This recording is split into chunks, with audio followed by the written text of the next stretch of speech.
Good morning students. आज की class में आप सभी का स्वागत है। आज मैं आप लोगों को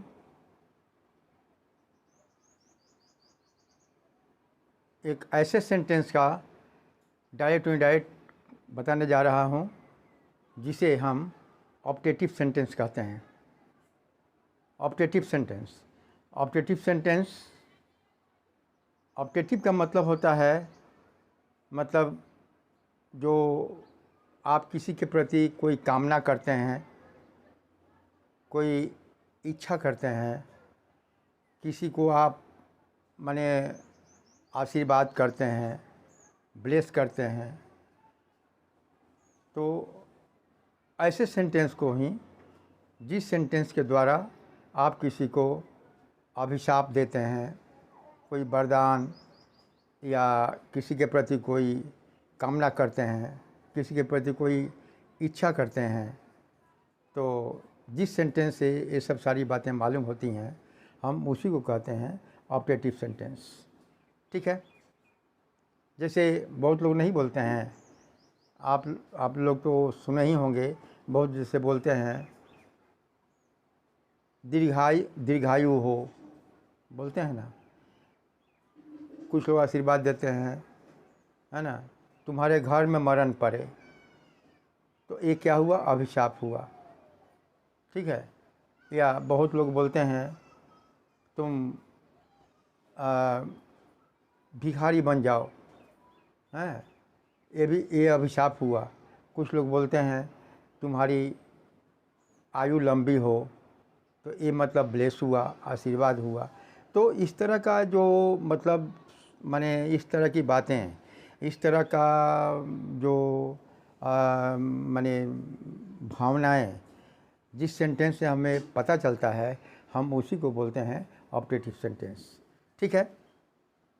तो आज मैं ऑप्टेटिव सेंटेंस का डायरेक्ट से इनडायरेक्ट करने का तरीका, नियम जो है, मैं बताने जा रहा हूँ। तो आप लोगों से मेरा रिक्वेस्ट है कि आप लोग माइंडली खूब ध्यानपूर्वक उसको इनडायरेक्ट बनाने का नियम जो है समझने का प्रयास करें।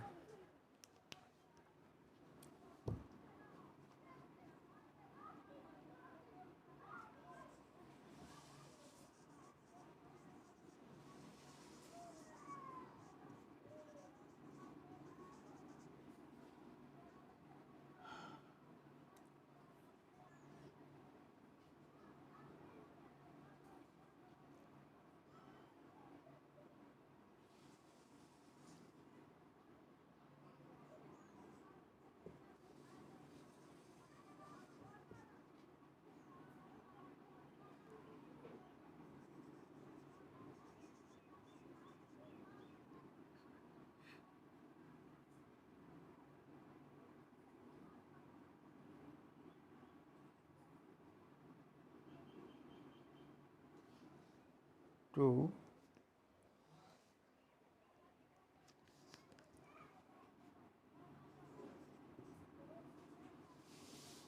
indirect speech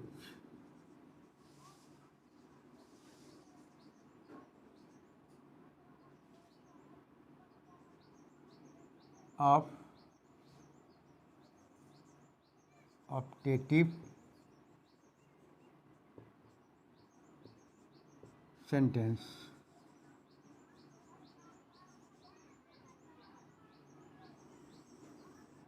तो आज की क्लास में मैं ऑप्टेटिव सेंटेंस का डायरेक्ट स्पीच से इनडायरेक्ट स्पीच में बनाने का तरीका समझाऊंगा। पहले एक ठो नोट ले लीजिए। जैसे नोट में है कि ऑप्टेटिव सेंटेंस से क्या पता चलता है, क्या मालूम होता है। तो देखिए, an optative sentence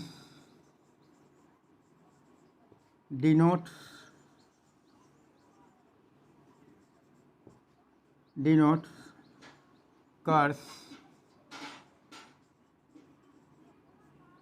bless,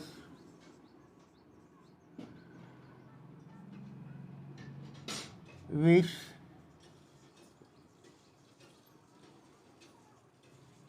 pray, etc। ठीक है। अब एग्जाम्पल देखिए।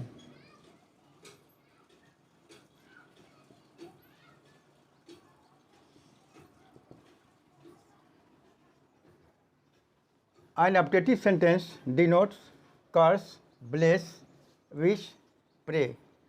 कर्स का मतलब होता है जब आप, बहुत से लोग किसी को श्राप देते हैं, देहात में हम लोग उसको श्राप बोलते हैं, शुद्ध हिंदी में उसे अभिशाप कहा जाता है। तो बहुत लोग, कर्स का मतलब होता है किसी को श्राप देना यानी अभिशाप देना। ब्लेस का मतलब होता है किसी को आशीर्वाद देना। ठीक है। हम इसका हिंदी में नहीं लिख रहे हैं, ऐसे आप लोगों को माने ओरली बता देते हैं। कर्स का मतलब होता है किसी को अभिशाप देना यानी किसी को श्राप देना। ब्लेस का मतलब होता है आशीर्वाद देना। ठीक है। विश का मतलब होता है किसी के प्रति कामना व्यक्त करना। विश, विश माने इच्छा होता है, किसी के प्रति कामना माने अच्छे की कामना करना। और प्रे का मतलब होता है प्रार्थना करना किसी के लिए। किसी भी, बहुत से लोग होते हैं जो किसी के लिए भगवान से प्रार्थना करते हैं, हे भगवान इसकी ज़िंदगी में हमेशा खुशहाली रहे, देते हैं ना। तो वहाँ पर क्या हुआ, प्रे हुआ या विश हुआ। ठीक है। तो अब कुछ ऑब्जेक्टिव सेंटेंस का एग्जाम्पल पहले लीजिए कि ऑब्जेक्टिव सेंटेंस का ढांचा क्या होता है, ऑब्जेक्टिव सेंटेंस का ढांचा क्या होता है, स्ट्रक्चर क्या होता है, पहले उसको समझने का प्रयास कीजिए। What is an objective sentence? Objective sentence का ढांचा क्या होता है, उसकी बनावट कैसी होती है। ठीक है। तो पहले उस पर आप लोग ध्यान दीजिए। तो देखिए,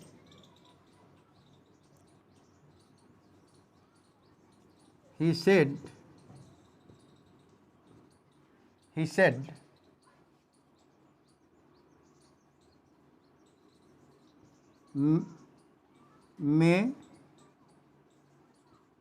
may you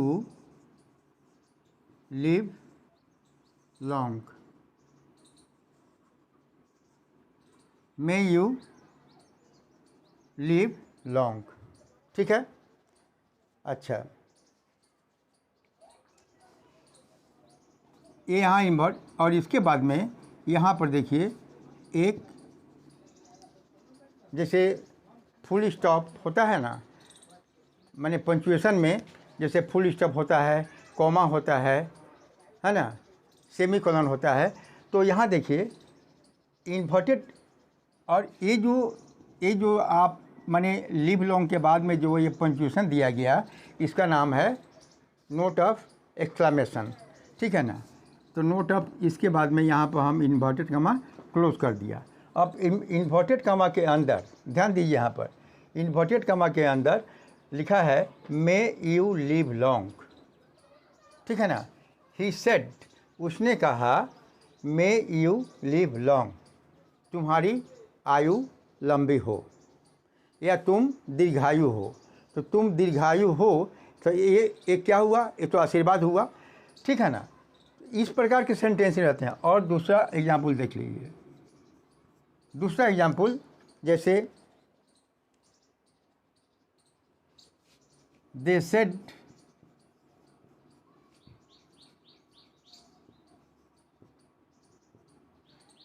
said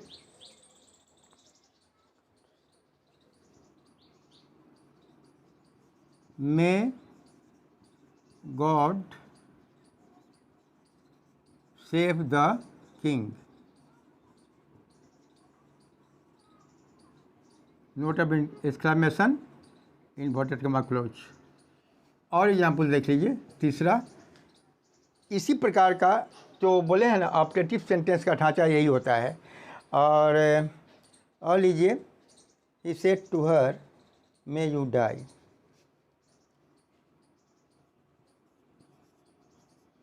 He said to her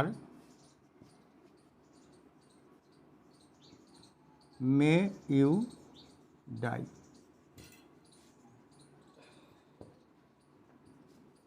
ध्यान दीजिए यहाँ पर। और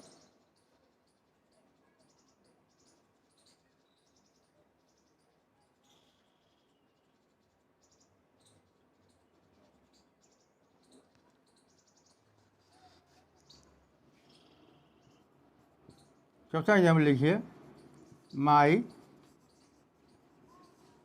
फादर सेड टू मी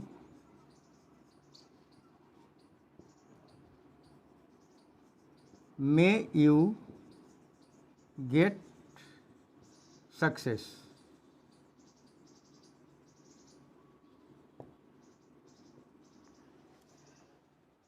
ध्यान दीजिए, आपके सामने 4 एग्जाम्पल दिया हुआ है। ही सेड इन्वर्टेड कॉमा के अंदर may you live long, may you live long. Number 2, they said may God save the king. Number 3, he said to her may you die. Number 4, my father said to me may you get success। ध्यान दीजिए यहाँ पर, इसमें 2-3 बातें समझ लीजिए। Inverted comma के बाहर ये जो सेड है, ये आपको रिपोर्टिंग वर्ब है, जो कि आप पहले जानते हैं। इसको बोलते हैं इन्वर्टेड कॉमा। इन्वर्टेड कॉमा के अंदर may you live long, may God save the king, may you die, may you get success. तो ये स्पष्ट हो रहा है कि जो ऑब्जेक्टिव सेंटेंस होता है वो मे से स्टार्ट होता है।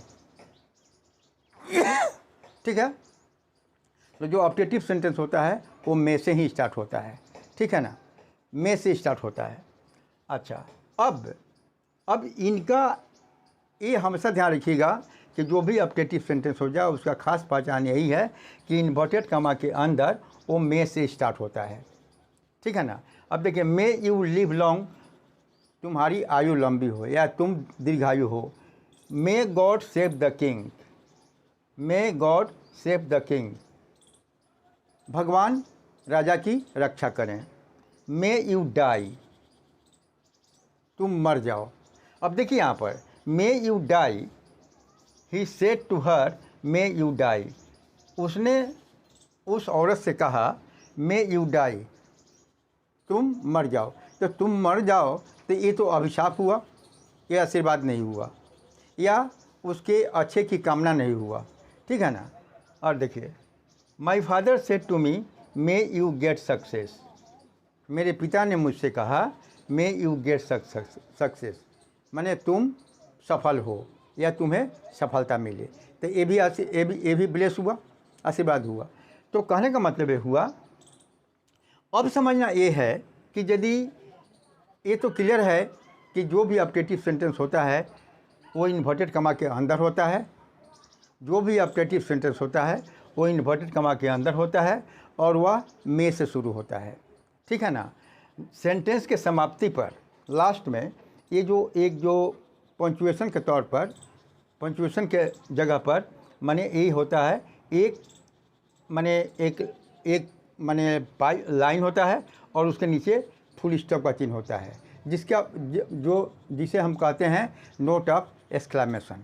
अब यदि इस प्रकार का जो ऑब्जेक्टिव सेंटेंस जो होता है उसका ढांचा यही होता है कि मतलब इन्वर्टेड कॉमा के अंदर वो मे से स्टार्ट होता है और लास्ट में पंक्चुएशन की जगह पर जो चिन्ह होता है उसे हम बोलते हैं नोट ऑफ एक्सक्लेमेशन लगता है। ठीक है। अब आते हैं इसका इनडायरेक्ट करने का नियम क्या है। देखिए, पहला नियम तो ये है, देखिए पहले देखिए, rule to change into indirect speech.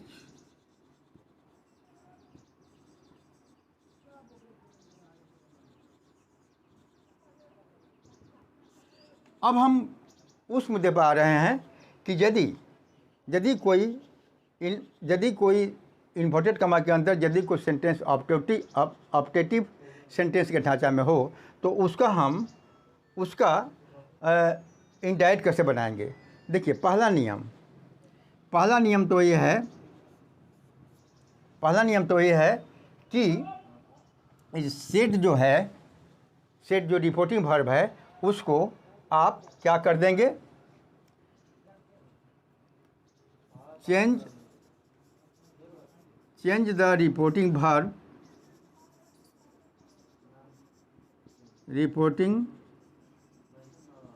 Verb, set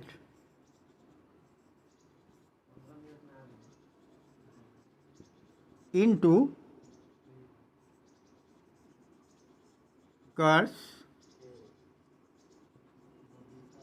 wish, bless और प्रे। ठीक है। पहला नियम ये होता है कि जो सेट है, सेट को आप कर्स में, विश में या ब्लेस में या प्रे में बदल देंगे। दूसरा रूल जो होता है, ये जो इन्वर्टेड कमा है उसके बदले में आप दैट लिखेंगे, यानी चेंज द इन्वर्टेड कमा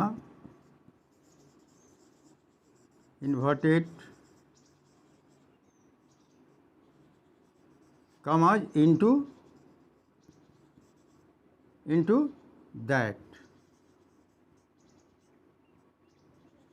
फिर क्या करेंगे, पहला नियम रूल ये है कि ये जो रिपोर्टिंग वर्ब सेट है, सेट को हम क्या कर देंगे, बदल करके इंडायरेक्ट स्पीच में जब इंडायरेक्ट करेंगे तो सेट को जो इन्वर्टेड कमा के बाहर में जो सेट है उसको हम बदल करके लिख देंगे कर्स में, विश में या ब्लेस में या प्रे में, जैसा जहाँ सेंटेंस का मीनिंग होगा।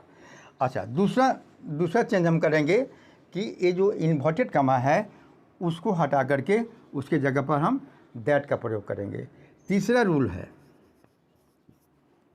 रूल ये है कि आपका कि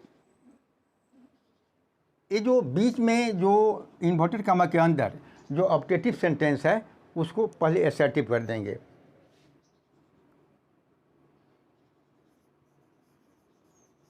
change the objective sentence into assertive.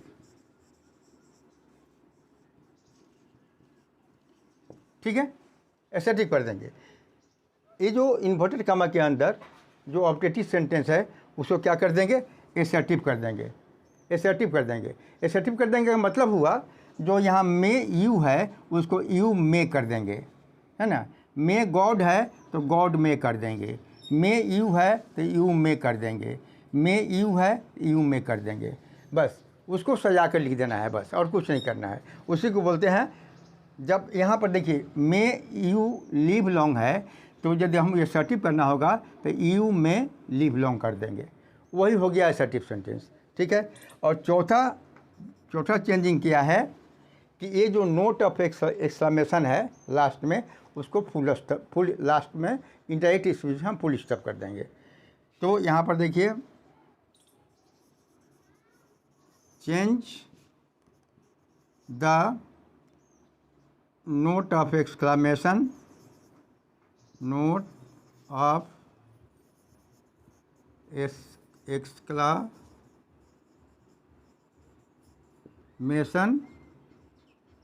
Into क्या, फुल स्टॉप। फुल स्टॉप यानी इसमें। ठीक है। किसी ऑब्जेक्टिव सेंटेंस को इंडायरेक्ट बनाने के लिए 4 नियम का हमको फॉलो करना होगा। पहला नियम ये है कि इन्वर्टेड कमा को हम दैट में बदल देंगे। ठीक है। दूसरा नियम, ये जो इन्वर्टेड कमा के अंदर जो ऑब्जेक्टिव सेंटेंस का जो बनावट है, ढांचा है, उसको एसर्टिव कर देंगे। एसर्टिव का मतलब ये होता है कि मे यू है तो इसको यू मे कर देंगे, you may live long, God may save the king, you may die, you may get success, है ना, वही हो जाएगा असर्टिव आपको। और इसके बाद जो रिपोर्टिंग वर्ब है उसको हम बदल करके सेंटेंस के मीनिंग के अनुसार कर्स, विश या ब्लेस या प्रे में कर देंगे, बदल देंगे, ठीक है। और चौथा जो नोट ऑफ, जो लास्ट में पंक्चुएशन की जगह जो नोट ऑफ एक्सक्लेमेशन है उसको इनडायरेक्ट स्पीच में फुल स्टॉप कर देंगे, फुल स्टॉप यानी दिस, ठीक है। अब आइए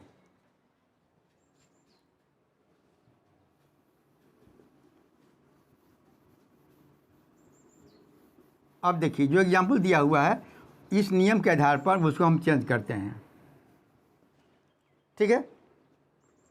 अब देखिए इनडायरेक्ट वन में क्या दिया हुआ है, he said may you live long, ठीक है, मे यू लिव लॉन्ग। तो हम बताए हैं कि ये जो सेड है इसको क्या कर देंगे, पहले आप मीनिंग समझिए, इन्वर्टेड कॉमा के अंदर जो ऑब्जेक्टिव उसका मीनिंग क्या होता है, मे यू लिव लॉन्ग मतलब ये किसी को कोई आशीर्वाद दे रहा है, तो जब आशीर्वाद दे रहा है तो सेड को आप ब्लेस्ड कर देंगे, ठीक है। तो आप लिखेंगे ही ब्लेस्ड मी, जब यू होते हैं मी होगा, ही ब्लेस्ड मी। इसके बाद में इतना तो हो गया, अब क्या करेंगे, इस इन्वर्टेड कॉमा के बदले में हम दैट का प्रयोग करेंगे, दैट, ठीक है। तीसरा रूल ये है कि ये जो मे यू लिव लॉन्ग है इसको एसर्टिव कर देंगे। एसर्टिव करने का मतलब क्या हुआ, यू मे लिव लॉन्ग, तो आपका सेंटेंस हो गया assertive, you may live long. अब यू मे लिव लॉन्ग का हम इनडायरेक्ट कर लेंगे। ध्यान दीजिए ये यू जो है बदलेगा मी के अनुसार, पर्सन पर बहुत ध्यान देना होगा कि कौन पर्सन किसके अनुसार बदलेगा, ये माने मोस्ट इसेंशियल है, ठीक है। तो यू बदलेगा, यू सेकंड पर्सन है तो यू बदलेगा यहाँ पर जो रिपोर्टिंग वर्ब का जो ऑब्जेक्ट है उसके अनुसार, ठीक है ना। तो यू बदलेगा मी के अनुसार, तो यू सेकंड पर्सन है, मी आपका फर्स्ट पर्सन है, तो यू का भी फर्स्ट पर्सन हो जाएगा यानी आई, ठीक है। और ये जो मे है, मे का हो जाएगा माइट, पास्ट टेंस हो जाएगा, आई माइट, बस बाकी लिख दीजिए लिव लॉन्ग, ठीक है। दूसरा देखिए, दूसरा है they said may God save the king. यहाँ पर कोई व्यक्ति बोल रहा है कि ईश्वर राजा की रक्षा करें, तो ईश्वर राजा की रक्षा करें तो वो मतलब क्या होता है, वह व्यक्ति राजा के प्रति उसके मन में कामना मानी इच्छा हो रही है, तो इच्छा हो रही है तो उसको हम कर देंगे विश्ड। यदि मन में यदि दूसरे के प्रति आपके मन में अच्छी इच्छा हो रही है, उसके अच्छे की कामना करते हैं, तो सेड को आप विश्ड कर दीजिए।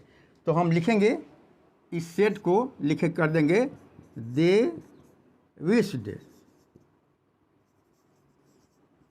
ठीक है, दे विश्ड हो गया। अब इन्वर्टेड कॉमा के बदले में आप दैट लिखेंगे, ठीक है। अब यहाँ देखिए मे God save the king, may God, अब पर क्या कर देंगे, God may save the king, तब लिखेंगे दैट, पहले गॉड लिखिए और ये मे को माइट कर दीजिए, बाकी जेम कहते हैं लिख दीजिए सब द किंग।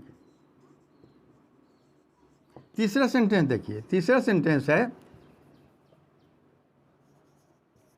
तीसरा है he said to her may you die. उसने किसी औरत को बोला मे यू डाई, तुम मर जाओ। तो ये तो तुम मर जाओ तो भाई ये तो आशीर्वाद नहीं हुआ, है ना, किसी के प्रति अच्छे की भावना नहीं हुई, अच्छे की कामना नहीं हुई, अच्छे की इच्छा नहीं होती है। इसका मतलब हुआ उसको अभिशाप दे रहा है, यानी श्राप दे रहा है। तो जब श्राप दे रहा है तो श्राप को हम कर देंगे कर्स। यदि कोई किसी के प्रति, किसी के मन में कोई अच्छी भावना नहीं है, बुरा विचार है, बुरी भावना है, तो उसको हम कर्स कर देंगे। यानी ये जो सेड है ये सेड है, सेड को हो जाएगा कर्स। तो हम लिखेंगे पहले ही कर्स, सेड को हमने कर्स कर दिया क्योंकि वो उसको मरने के लिए बोल रहा है। तो क्या हुआ, ही कर्स्ड हर, दैट लगाइए। अब इसके बाद में यू मे डाई, यू को पहले ले आई तो यू जो है, यू बदलेगा हर के लिए, यू बदलेगा हर के अनुसार। तो हर आपको जो है सी का ऑब्जेक्टिव केस हर होता है, तो यू बदलेगा हर के अनुसार। तो क्या हो जाएगा, यू का सी हो जाएगा, दैट सी माइट डाई। ठीक है, दैट सी माइट डाई। अच्छा, चौथा सेंटेंस देखिए, my father said to me, ठीक है ना, may you get success. Father यहाँ पर अपने लड़के को यहाँ पर आशीर्वाद कर रहा है कि तुम पास हो जाओ, सक्सेस माने तुम्हारे जीवन में सफलता मिले। तो ये तो आशीर्वाद हुआ, तो जब आशीर्वाद यानी ब्लेस हुआ, तो ब्लेस हुआ तो क्या करेंगे, इस सेट को हम ब्लेस्ड में कर देंगे। ठीक है ना, आप विश्ड भी कर सकते हैं, चल जाएगा। तो क्या हुआ, माई फादर ब्लेस्ड मी, या विश्ड भी कर सकते हैं,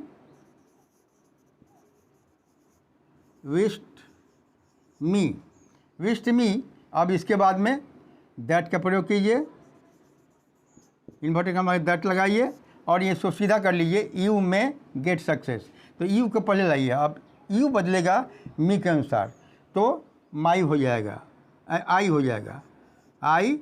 अब मे का माइट, गेट, बाकी सब लिख दीजिए सक्सेस, बस।